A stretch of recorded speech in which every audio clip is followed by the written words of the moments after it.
Our toil, resources, and livelihood are all involved. So is the very structure of our society. In the councils of government, we must guard against the acquisition of unwarranted influence, whether sought or unsought, by the military-industrial complex. That was Dwight D. Eisenhower warning of something called the military-industrial complex. Basically an industry for war that has managed to grip our economy and government alike. According to National Priorities Project, 54% of the national budget goes to the military. That's $598 billion. It takes politicians to vote yes on these spending bills, but what Vox has discovered is that defense companies, the companies that build tanks, planes, jets, and missiles, have cornered our politicians and frankly the American people.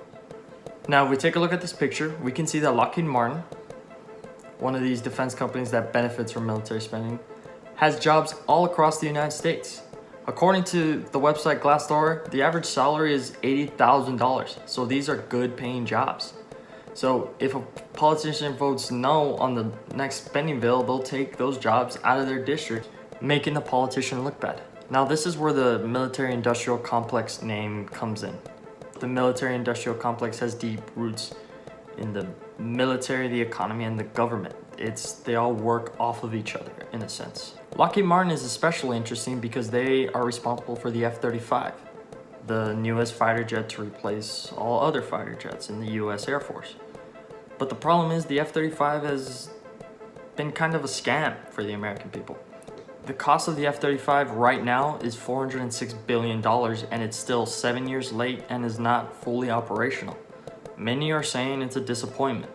Now the subject of the military-industrial complex and especially the F-35 isn't really a Democratic or Republican issue. It's a bipartisan topic that both sides are to blame.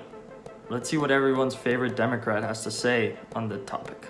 We right now have the F-16 in Burlington. It employs hundreds of people. It provides a college education for hundreds of people. So for me, the question is not whether we have the F-35 or not. It is here. The question for me is whether it is located in Burlington, Vermont, or whether it's located in Florida.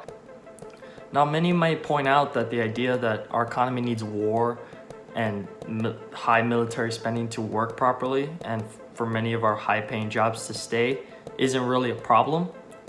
But the problem isn't really in the fact that we're making so much weapons. The problem is in the fact that we sell our weapons as well. The biggest spender on American weapons is Saudi Arabia. Saudi Arabia isn't using our weapons for defense either. They are carrying out a genocidal war in Yemen. The jets they use to carry out airstrikes on civilian targets in Yemen are F-15 Strike Eagles. Those are American-made jets. Now, our government has done very little to stop the Saudis from using our weapons in this way. True, they can do whatever they want with their weapons, but we are supplying them with the weapons. In fact, in recent months, Saudi Arabia conducted the murder of a US resident, Jamal Khashoggi. President Trump was wary of condemning or even taking action against Saudi Arabia, citing a $100 billion weapons deal. Now, as an individual, there's not much you can do to stop Saudi Arabia from conducting these airstrikes. But as an American citizen, you can vote.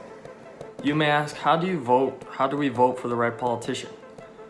Now, there's a couple ways of doing that. If they're new to the position, you can look at their website. You can see what they plan on doing, what their stance is on military spending. Now, if they've been in government for a while, I'll direct you to a website called Vote Smart.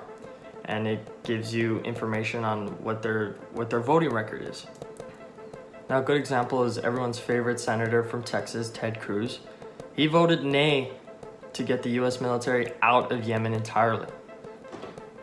Now, change won't happen overnight, especially because the military-industrial complex has deep roots in our government and economy.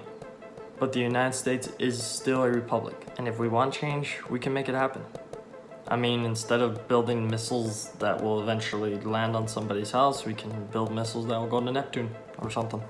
I don't know, but it's up to us.